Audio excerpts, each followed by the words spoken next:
Foxconn chairman young లీతో ముఖ్యమంత్రి రేవంత్ రెడ్డి ఈయనతో కలిసాడు. అదానీ అంబానీలు మాత్రం పెట్టుబడులు పెట్టొద్దు, ఇక్కడ వాడు సంపాదించుకోవద్దు, మన దగ్గర పెట్టుబడులు పెట్టద్దు మన దేశంలో ఉన్నటువంటి. కానీ ఈ యొక్క ఫాక్స్కాన్ చైర్మన్ యాంగ్ లీతో మాత్రం ముఖ్యమంత్రి రేవంత్ రెడ్డి భేటీ కావచ్చు. అదే అదానితోని ఈయన ఫోటోలు దిగొచ్చు, ఈడ పెట్టుబడులు పెట్టచ్చు, ఈడ పాత బస్సుల కరెంటు బిల్లుల వసూలుకు ఆ సంస్థతో ఒప్పందం చేసుకోవచ్చు. ఇదెక్కడ న్యాయం మిత్రులారా? ఈయన మాట్లాడేది ఈ తోపు రేవంత్ రెడ్డి మాట్లాడేది అదాని అంబానీల గురించి.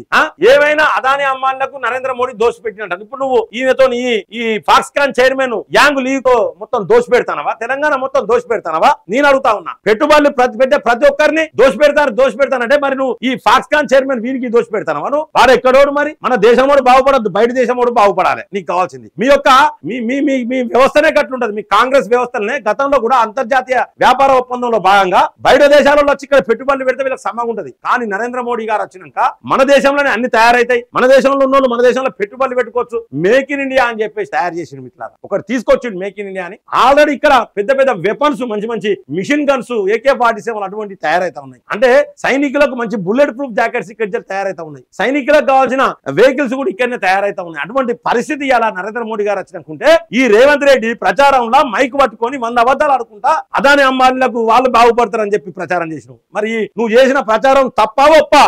నువ్వు చేసేది ఏంటిది? నేను ప్రశ్నిస్తా ఉన్నాం ఇట్లారా. ఇక పోతే ఏం మాట్లాడినంటే కేసీఆర్ కు గవర్నర్, KTR కు కేంద్ర మంత్రి అట, హరీష్ రావు గారు ప్రతిపక్ష నాయకుడు అట. నేను అడుగుతా ఉన్నా, ఖర్గేకు ఉపరాష్ట్రపతి, నువ్వు రాష్ట్రపతి. ఖర్గేకు సినిమా లేదు, రాహుల్ గాంధీ సినిమా లేదు, నువ్వు రాష్ట్రపతి పదవి రేవంత్ రెడ్డి. మీ ముగ్గురు పోయి సోనియా గాంధీకి ఇంకేమైనా అడ్వైజర్ ఇయ్యారు, ప్రియాంక, ఇవి అన్నీ ఇవే జరుగుతాయి.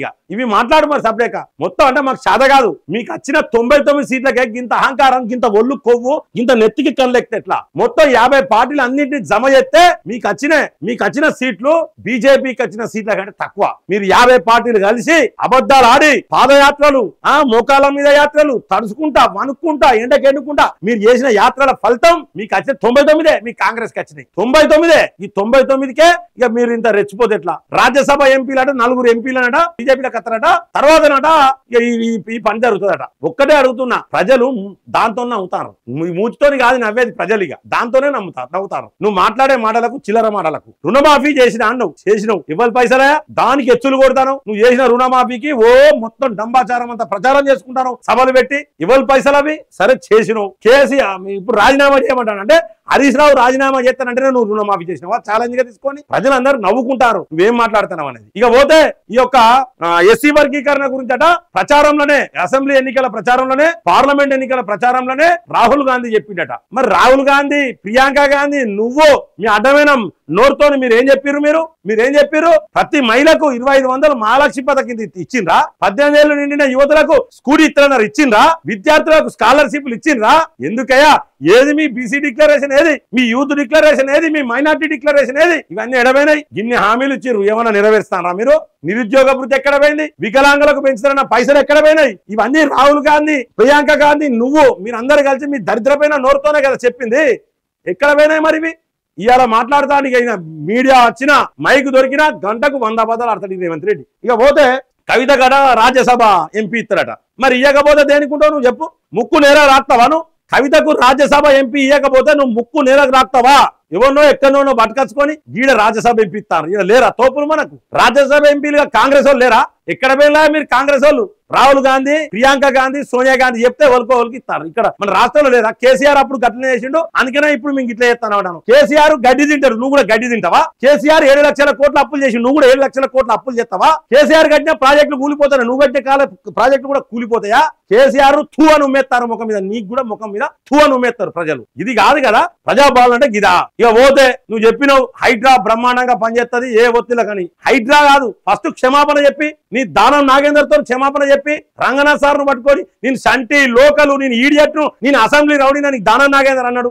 ఆఫీసర్ వస్తారు పోతారు, రిటైర్ అయినాక పోయి ఇంట్లో కూర్చుంటారని ఇష్టం వచ్చినట్టు మాట్లాడాడు. క్షమాపణ చెప్పి ఇదే దానం నాగేందర్ తోని నువ్వు క్షమాపణ చెప్పి, ఇదే దానం నాగేందర్ అసెంబ్లీలో రౌడీజం చేసిండు, క్షమాపణ చెప్పి, లేకపోతే అనర్హత వేటాయి. అప్పుడు నువ్వు ట్రాన్స్పరెంట్ గా, నిజాయితీగా, నీతిగా, పారదర్శకంగా పనిచేస్తానని ప్రజలు అనుకుంటారు రేవంత్ రెడ్డి. ఇక పోతే మీ చుట్టాలకు ఎంత రాజమర్యాదలు. గతంలో కేసీఆర్ మనవానికి ఎట్లుండనో ఇప్పుడు మీ తమ్మునికి, మీ అన్నలకు గట్లున్నది. రాజభోగం, కాన్వాయ్ వెనుక కాన్వాయ్లు, ఆయన వెనుక మంది, కథా కార్ఖానం.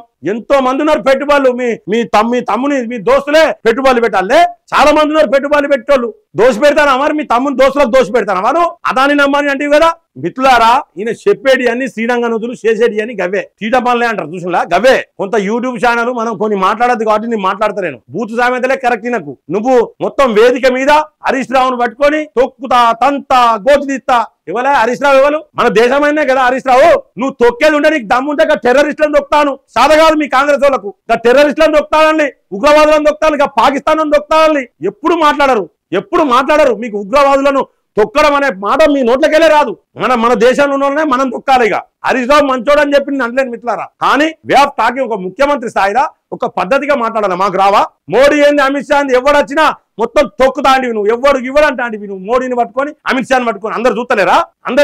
నీకు కూడా వస్తా ఒక దరిద్రమైన రోజు నీకు కూడా వస్తుంది కేసీఆర్కి వచ్చినట్టు. ఎప్పుడన్నా మోడీ గారికి ఈ విధంగా మాట్లాడినా మిత్రులారా?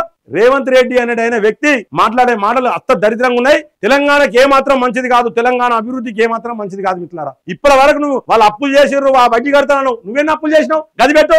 నేను చాలా తక్కువ అప్పులు చేసినా, గింత చేసినా. ఎంత చేసినావో పెట్టు. 500 కోట్లు చేసినా, 1000 చేసినా, 50,000, 60,000, 1,00,000 కోట్ల గది పెట్టు. ఇక పోతే మరి కేసీఆర్ మీద 100 ముచ్చట్లు చెప్తుంది కేసీఆర్ అవినీతి మీద. మరి ఇప్పటి వరకు చర్యలను తీసుకోలే. కేసీఆర్ మీద కానీ కేటీఆర్ మీద కానీ చర్యలను తీసుకోవాలే. ఫోన్ ట్యాపింగ్ కేసు అని లంపకాయ అంత అక్షరాలతో ఇదే ఆంధ్రజ్యోతిలో ఎంచుకున్నావు నువ్వు. ఏమైంది నీ ఫోన్ ట్యాపింగ్ కేసు? ఎక్కడ వేయండి మీ కేసీఆర్? ఎక్కడ వేయండి మీ కేటీఆర్? కాళేశ్వరం ప్రాజెక్ట్ అవినీతి అంటే ఎక్కడ వేయండి నీ అవినీతి మీద? సిబిఐ లేఖలు రాసినాయి. ఎప్పుడు రాస్తావు మరి లేఖలు? ఎప్పుడు చర్యలు తీసుకుంటావు? మేడిగడ్డ సంగతి ఏంటిది? కూలిపోయిందనో కుంగిపోయిందనో? అసలు కూలిపోయిందా కుంగిపోయిందా? తప్పు జరిగిందా? ఏ ఒక్కరిని అరెస్ట్ చేయలే. లక్షల కోట్లు వాళ్ళు తిన్నారు. మీరు సపరేట్ ఉన్నారు. ఇప్పుడు మేము తింటామని చెప్తాను ఇండైరెక్ట్ గా.